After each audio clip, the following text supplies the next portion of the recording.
Okay, guys, please welcome Hunter Mahan to the media room today. Hunter, it's your 9th RBC Canadian Open, and you're 8 for 8 made cuts so far with 2 top 5 finishes. So maybe you could tell us what it's like to be back at the RBC Canadian Open, and then we'll open it up for some questions.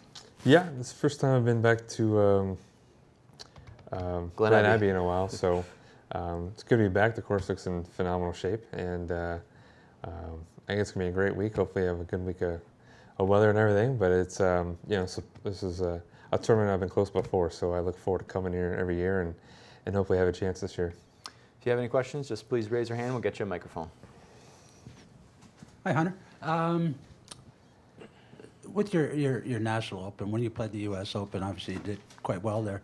I was wondering if you could look at the Canadians in this week's field and think about in your Open, if you had so few Americans in your National Open like there's 19 Canadians in this week. If it was that way in the U.S. Open, what would the pressure be like? I don't know. It's interesting question. I guess it would be. I guess you'd feel like almost like Tiger every single week, and you have so many people following you and critiquing every single shot you have. But it's probably different because I think you can see that the support that all the Canadians get when they're here is great. There's no one's critical of them. They're just hoping for a winner, and they're excited. I think they should be excited about the guys this year. I think there's a lot of guys who are really capable of winning. I feel like Mike was kind of the only one holding the pedestal there, but I think there's a lot of guys sharing it now, and it's a growing sport in Canada, and like I said, they've had a lot of really good young players kind of start coming through. So, but it should be fun for them. Hope they enjoy this experience. Even with the numbers that you get in the U.S. Open, do you still find that there's a lot of focus on the homeboy, so to speak? I mean, do you feel that when you're out there? No, I don't think so. I don't really. I think. I don't feel like there's the pride factor like there is in Canada. I think there is I think being an American, you want to win the U.S. Open. It's obviously a great tournament, but there's not. I don't think there's that same connection between the Canadian Open and Canada. They haven't had a champion since the 40s, I think, and it's not. I don't know. It's the second or third most popular sport in Canada. It doesn't probably have that popularity in the numbers like in the States. So, when you have a drought that long, I think it starts. People really start wanting it and start hope. Yeah, I mean, it becomes a focus of everyone this week. So, but I think they have a great chance. Right here in front. If I remember correctly, you got an exemption to this just after turning pro. Is that correct? Probably, yeah. It was like that sounds Hamilton, about right. like 7 or 8 years ago, maybe longer now. Yeah, Maybe probably 03? 9 years ago. Yeah. Yeah. Does it when you played this many? I mean, you've got the RBC affiliation now, but I mean, you were pretty regular on this before you had that. I mean, did that connection early on to the tournament sort of lead you to play here on a more regular basis? Yeah, I think you appreciate every opportunity a tournament gives you, and you want to always make sure you kind of pay them back any way you can and show up and play their event. I think they've had so many great golf courses and in the past, and I think that's what keeps guys coming back is the quality and the quality of the event. And the fact that RBC in the last few years has really taken this event and really taken it as a challenge and want to reclaim it to its kind of rightful place, being a large tournament among all the players. Secondly, with the 2 par 5s being quite short coming in, I mean, winning score here has been a low number, 18, 20.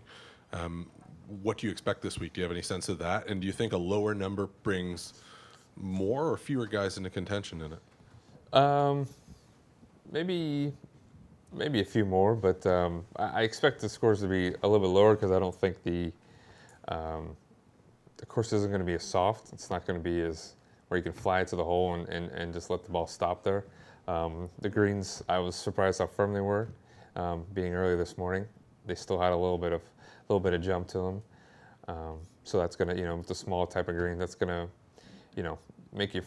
You're going to have to really focus on your distance control out there, because if you're just a little bit off, there's not much room for error on these greens, especially where the pins are going to be kind of tucked in their spots. So I don't expect the scores to be as low, and especially if the wind's blowing the way it is and it's a little cooler.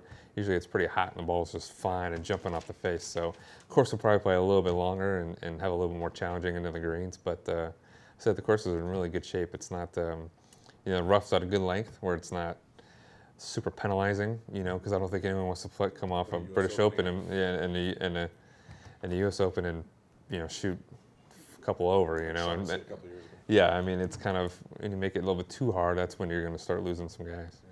Hunter, it's Brian Angus here. Hutch mentioned earlier there's 19 Canadians in the field. There's one that's not here this week. We all know what Justin Rose did at the U.S. Open. At one point in time, we looked at the leaderboard and saw Lee Westwood, Tiger Woods, and Hunter Mahan right there. You've all got one thing in common. There's a little guy from Burlington, Ontario, coaches you. His name's Jean Foley. Could you talk about him and why he's such a accomplished coach nowadays? Well, I think he's a great coach because of his work ethic and his vision for this. I think he always wanted this, and I think he never. I always think he saw his path, and he, he really went against the grain of teaching for a long time, and probably was looked at in a different light. He probably was thought a little crazy because of how he took teaching, kind of from a biomechanical point of view, kind of a science point of view. I think people always love the fact that golf is so kind of fluid and organic, and there's always theories and all these kind of guys finding things and this weird language and all this stuff and playing and all these kind of big words and he was worked very, very hard and did a lot of research on making the golf swing more scientific and proven stuff, not so much theory. There's a lot of theory in the golf swing and stuff. He worked really hard in figuring out, okay, what's right and what's wrong. What can I tell somebody that's fact and not just fiction and just guessing out there, just throwing out an idea. And he's learned to be a good teacher. I think he had all this data for a long time and worked hard at it, and then he's become a good teacher along the way. And followed up very briefly. If I said 100%, if we took a circle was 100% when he was teaching you, what percentage of that is technique? And knowing Sean the way I do, what percentage is the mental side? Well, we talk about everything. He's a friend of mine first and a teacher second. So there's to talk to a player, you have to know how to talk to a player. He talks to each of his students differently. He tells them different things, and he needs to explain things differently. Justin Rose has 6, 7 swing thoughts. I have 1 or 2. We're always working on different fields and everything. So being a great teacher isn't just information. It's talking to a student and understanding their head and how they work and everything. So that's a big part of it. Is understanding who you're talking to, and how can I translate this info that I have into their language so they understand it. So it's a seamless process. Thank you. Actually, just to follow that up, Brandel Chambly had some comments about Sean Foley's students. Why wouldn't he? Just wondering what your reaction was when you Favorite heard topic, isn't it? when you heard those comments. I don't know what he said. I'm sure it wasn't good. He doesn't like Sean Foley very much. I don't know why. So I don't know what he said though. When people talk about learning how to win and lose and the experience of major championships, and you've had a lot of experience in the last month or so, I'm wondering what you have learned about how your body reacts, how your mind reacts, that you will bring forward.